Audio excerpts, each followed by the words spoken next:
રૂપિયાની સાથે આપણે શરૂઆત કરીએ તો આજે 83.50ની સામે રૂપિયો 6 પૈસા જેટલો નબળો થઈને 83.56 ઉપર ખુલ્યો છે અને ત્યારબાદ જો આપણે અત્યારના સ્તરોની ઉપર પણ નજર કરીશું, પરંતુ યુએસના જોબ ડેટા પહેલાં ડોલર ઇન્ડેક્સ છે એ આપણને આગળથી મજબૂત થતો દેખાયો છે.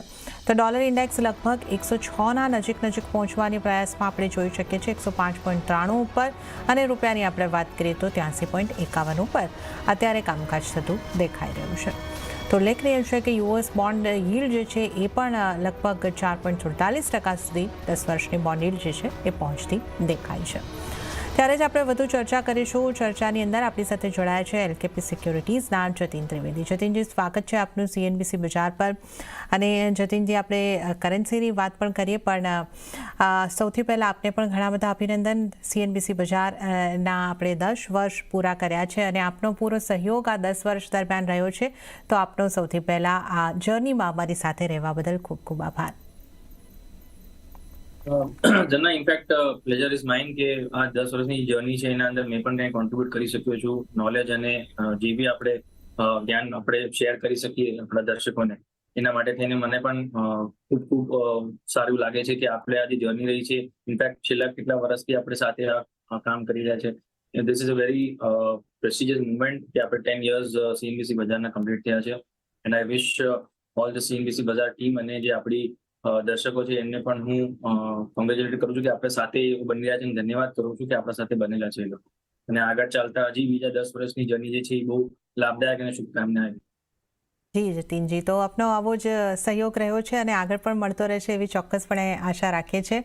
અને આજે આપણે હવે કરન્સીની શરૂઆત કરીએ ચર્ચા કરવાની. તો ડોલર ઇન્ડેક્સમાં એક મજબૂતી આવતી દેખાઈ રહી છે. કઈ રીતે તમે જોઈ રહ્યા છો? રૂપિયાની જો આપણે વાત કરીએ તો 5-6 પૈસાની નરમાશ અહીં આગળથી બનતી દેખાઈ રહી છે. તો આગળ કરન્સીની ચાલને તમે કઈ રીતે જોઈ રહ્યા છો? જો ટ્રેન્ડ જોવા જઈએ તો સાઇડવેઝ રેન્જમાં વોલેટાઇલ ટ્રેન્ડ છે રૂપિયાના અંદર કમ્પેર્ડ ટુ ડોલર ઇન્ડેક્સ. જે હિસાબથી ડોલરે પાછું એક જોર પકડ્યું છે, તેજીનું રુઝાન ચાલુ થઈ ગયું છે પાછું ડોલર ઇન્ડેક્સના અંદર. એના કારણે રૂપિયા પર થોડું પ્રેશર બની રહ્યું છે. છેલ્લા 2 દિવસમાં જોઈએ તો રૂપિયાના અંદર જે નરમાશ થઈ છે અરાઉન્ડ અબાઉટ 83.35 થી લઈને 83.50 સુધીના લેવલ્સ ટચ થયા છે હમણાં હાલ ફિલહાલ. તો મને લાગે છે આ ટ્રેન્ડ જે છે થોડુંક હજી વીકનેસનું કન્ટિન્યુ થઈ શકે છે ટુવર્ડ્સ 83.60-65 સુધી. બિકોઝ આપણે જોવા જઈએ તો ડોલર ઇન્ડેક્સ 105.50ના આજુબાજુ એક માઇનર રેઝિસ્ટન્સ લેતો હતો પહેલા, અને હવે જે એના ઉપર એસ્કેલેશન થઈને હોલ્ડ કરી રહ્યો છે એ એના માટે એક પોઝિટિવ ટ્રિગર છે ડોલર ઇન્ડેક્સના માટે. તો જેટલું આ લેવલ હોલ્ડ કરશે ઉપરના સાઈડ પર, એટલું આ બીજા અન્ય કરન્સીઝના ઉપર થોડું પ્રેશર બનેલું રહેશે. બટ સાથે સાથે જોવા જઈએ તો આ વીક જે છે એ બહુ વોલેટાઇલ વીક કહી શકે છે, બિકોઝ બહુ મોટા સ્ટ્રોંગ ઇવેન્ટ્સ છે. સ્ટાર્ટિંગ વિથ ISM મેન્યુફેક્ચરિંગ જે છે એ રહેશે, જેરોમ પવેલની સ્પીચ પણ છે, નોન ફાર્મ પેરોલના ડેટા છે, નોન ફાર્મ એમ્પ્લોયમેન્ટના ડેટા છે, અનએમ્પ્લોયમેન્ટના ડેટા છે ફ્રાઇડેના દિવસે. સો કાલથી લઈને ફ્રાઇડે સુધી બહુ હેવી ડેટાસ લાઇન્ડ અપ છે. તો મારું માનવું એ છે કે આ વોલેટાઇલ ટ્રેન્ડમાં રહેશે. એક સ્ટ્રોંગ અપ ટ્રેન્ડમાં એવું કંઈ મને નથી લાગતું કે રહેશે ડોલર ઇન્ડેક્સ. અને રૂપિયા જે છે એના હિસાબથી મને લાગે છે એના સામે વોલેટાઇલ રેન્જમાં કારોબાર થતો રહેશે. 83.30, 83.35 ઓન ધ હાયર સાઇડ અને 83.70-75 ઓન ધ લોઅર. ઓકે, તો રૂપિયાની આ રેન્જની આપણે આજે પણ અહીંયા આગળથી વાત કરી છે. આ રેન્જની અંદર જ આપણને રૂપિયો અહીંયા આગળથી રહેતો દેખાઈ શકે છે, પરંતુ આ વીક ખાસું વોલેટાઇલ રહી શક્યું છે. ઘણા બધા ડેટાઝ આ વીકની અંદર લાઇન્ડ અપ છે. તો આજ બધા ડેટાની અસર જે છે ગોલ્ડ ઉપર પણ રહેવાની છે, અને ગોલ્ડમાં આપણે જોઈએ તો એક રેન્જ બાઉન્ડ કારોબાર આ ડેટાના પહેલાં આપણને દેખાઈ રહ્યો છે. તો જે રીતે આપણે ઉલ્લેખ કર્યો, યુએસના ઘણા બધા ડેટા આ સપ્તાહમાં છે. આજે જેરોમ પોવેલની સ્પીચ ઉપર આપણી ખાસ નજર રહેવાની છે. પછી US PCE index, non farm payroll, FOMCની મિનિટ્સ, આ ઘણી બધી વસ્તુઓ અહીં આગળથી લાઇન અપ છે, અને એની અસર જે છે સોના ઉપર પણ થતી હોય છે. તો સોનામાં પણ નાની રેન્જમાં કારોબાર જતીનજી આપણે જે રીતે જોઈ રહ્યા છે કે લગભગ ફ્લેટિશ મોમેન્ટમ જેવું સોનાની અંદર અત્યારે દેખાઈ રહ્યું છે. 2300ના સ્તરની આસપાસ કોમેક્સ ઉપર સોનું અને 71,700ની આસપાસ MCX ઉપર સોનું અહીં આગળથી લાગી રહ્યું છે. તો હવે સોનાને તમે કઈ રીતે જોઈ રહ્યા છો, અને સોના માટે આપની કઈ રીતની સલાહ રહેશે? જો જેના 1 થી 2 દિવસનો અગર વ્યૂ પોઈન્ટ લઉં તો મને લાગે છે થોડુંક અહીંયાથી આપણને એક પોઝિટિવ ટ્રેન્ડ જે છે એ જોવા મળી શકે છે. Because going before the event, આજે મેજર ડેટાનું ઇવેન્ટ છે એના પહેલા આપણે થોડુંક કન્સોલિડેટ કરીને બેસ્યા છે, અને સાથે સાથે જ ઇમિડિયેટ ટ્રેન્ડ જે જોવા જઈએ તો એ થોડો વીકનેસનો કન્ટિન્યુડ હતો. 2425 થી લઈને કન્ટિન્યુઅસલી આપણે 2300 સુધીના લેવલ સુધીનો ડ્રોપ જોયો છે. અને હવે મેજર ઇવેન્ટના પહેલા આપણે ક્યાં ને ક્યાંય અબ્ઝોર્બ કરીને બેઠા છે. ઇન્ટરેસ્ટ રેટ જે થવાનું છે આગળ જઈને એનું પણ થોડું અબ્ઝોર્પ્શન થઈ ગયું છે, તે સપ્ટેમ્બરમાં કદાચ ન થાય. બટ સ્પીચ જે છે એના પર ઇમ્પોર્ટન્સ રહેશે. જો સ્પીચમાં અગર કંઈ હિન્ટ્સ મળી જાય છે જેરોમ પોવેલના સાઈડથી કે ઇન્ટરેસ્ટ રેટ કટને લઈને એ લોકો હજી પણ ઇન્ટરેસ્ટ રેટ છે, ડેટા જો ઇનલાઈન આવતું રહેશે તો કન્ટિન્યુઅસલી એ લોકોનો ટ્રેકિંગ રહેશે કે ઇન્ટરેસ્ટ રેટ કટ કરશે, તો ગોલ્ડને ડેફિનેટલી આ વીકમાં સપોર્ટ મળી શકે છે. But because very heavy data specific week છે, તો રેન્જ જે છે એ ક્યાંય ને ક્યાંય બહુ મોટી રહી શકે છે અને વોલેટાઇલ પણ રહી શકે છે. મને લાગે છે 2300 એક બેઝ સપોર્ટ બનેલો રહેશે અને હાયર સાઈડ પર મને લાગે છે 2350 થી લઈને 2360 આ લેવલ જે છે એ રેઝિસ્ટન્સ બનેલા રહેશે. તો હમણાં હાલ ફિલહાલ આપણે મીડિયમ લેવલ પર છે, બટ મેઇન ડેટા જે છે આઈ થિંક ફ્રાઇડેના દિવસે છે. તો અહીંયાથી લઈને 1-2 દિવસ, આજ અને કાલ 2 દિવસના હિસાબથી, વ્યૂ પોઈન્ટના હિસાબથી મારા હિસાબથી બાય કરીને ચાલુ જોઈએ. હાયર સાઈડ પર મને લાગે છે ગોલ્ડ જે છે એ સ્પોટમાં 2340-2345 સુધી જઈ શકે છે. સાથે જ એનું MCX પર આપણે એનું વર્ણન જોઈએ તો અરાઉન્ડ અબાઉટ 72-200, 72-300 સુધી જઈ શકે છે હાયર સાઈડમાં, અને લોઅર એન્ડ પર 71-300 ના નીચે સ્ટોપ લોસ રાખીને ચાલવાનું. જી જાણ. ઓકે, તો અહીંયા આગળથી સોના માટે 1 થી 2 દિવસનો વ્યૂ જે બનતો તમારા માટે દેખાઈ રહ્યો છે, જે સલાહ તમારી માટે બની રહી છે કે તમે ખરીદારી તરફ અહીંયા આગળથી રહી શકો છો, તો 72,200, 72,300 સુધીના ટાર્ગેટ તમને બનતા સોનાની અંદર 1 થી 2 દિવસની અંદર દેખાઈ શકે છે. તો આ ટાર્ગેટ માટે તમે ખરીદી કરીને ચાલો, તો સોના ઉપર આ સલાહ બની રહી છે. ચાંદીની પણ વાત કરી લઈએ તો ચાંદીમાં અત્યારે આપણે જોઈએ તો કોમેક્સ ઉપર લગભગ $30 નીચે જ કારોબાર યથાવત છે, અને જે રીતે આપણે વાત કરી કે MCX પર કઈ રીતનો કારોબાર છે, તો લગભગ 87,690, 87,700ની આસપાસના સ્તર ઉપર ચાંદીમાં પણ કામકાજ થતું દેખાઈ રહ્યું છે. જતીનજી, ચાંદીને આપ અહીંયાથી કઈ રીતે જોઈ રહ્યા છો? ઝરના, જો ચાંદીના પ્રાઇસીસ જોવા જઈએ તો થોડુંક અબ્ઝોર્પ્શન એને પણ કરી લીધું છે સેલિંગ સાઇડમાં. જે હિસાબથી માર્કેટે બેઝ મેટલના માર્કેટે રિએક્શન આપ્યું છે બિહાઇન્ડ ચાઇનીઝ રિયલ એસ્ટેટના ઇશ્યુઝના કારણથી, અને સાથે સાથે ડેટા સ્પેસિફિકલી જોવા જઈએ તો ઇન્ટરેસ્ટ રેટ કટ જે ડિલેટ થવું એનું અસર પણ બેઝ મેટલ માર્કેટ પર આવ્યું છે, અને સાથે સાથે ચાંદી પર એની અસર આવી છે. તો ડોલર ઇન્ડેક્સના સ્ટ્રેન્થના સાથે પણ ચાંદીનો પ્રાઇસીસને પણ ઇફેક્ટ આવ્યું છે. અને જે રીતે મેં ગોલ્ડ માટે કીધું કે ઇવેન્ટના પહેલા આપણે થોડુંક ડિસ્કાઉન્ટ કરીને ઓલરેડી ચાલી રહ્યા છે, તો મને લાગે છે આ વીકમાં થોડુંક રિકવરી તમને કન્ટિન્યુઅસ જોવા મળી જોઈએ. 89,000 થી લઈને 89,500 આ એક સપોર્ટ રેન્જ રહેશે. સપ્ટેમ્બર વાયદાની વાત કરીશું બીકોઝ જે રોલિંગ કોન્ટ્રાક્ટ છે હવે લાઈવ છે. તો 89,500 થી લઈને 89,000 સુધીનો રેન્જ છે, મને લાગે છે સ્ટ્રોંગ સપોર્ટિવ ઝોન છે. હાયર સાઇડ પર અરાઉન્ડ અબાઉટ 90,500 અને 90,800 સુધીનો રેઝિસ્ટન્સ રહેશે આ વીકના અંદર. સો બાય ઓન ડિપ્સનું સ્ટ્રેટેજી અહીંયા પણ બનાવીને ચાલવાનું છે ચાંદીના અંદર. હાયર સાઇડ પર 90,500, 600 ના લેવલ્સ જ્યારે બી આજુબાજુ મળે ત્યારે એના અંદર પ્રોફિટ બુકિંગનું પણ ધ્યાન રાખો.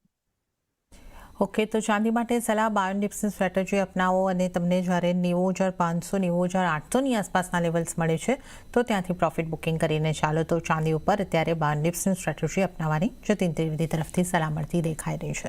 તો સોના ચાંદીની આપણે અહીં આગળથી વાત કરી છે. ખરીદી તરફનો વ્યૂ 1-2 દિવસ માટે તો ચોક્કસપણે બનતો દેખાઈ રહ્યો છે, અને આ સાથે હાલ સમય થઈ રહ્યો છે એક બ્રેક લેવાનો. લઈશું બ્રેક, અને બ્રેક બાદ આપણે અન્ય કોમોડિટીઝની ચર્ચા સાથે જતીન ત્રિવેદી સાથે આ શોમાં આગળ વધીશું.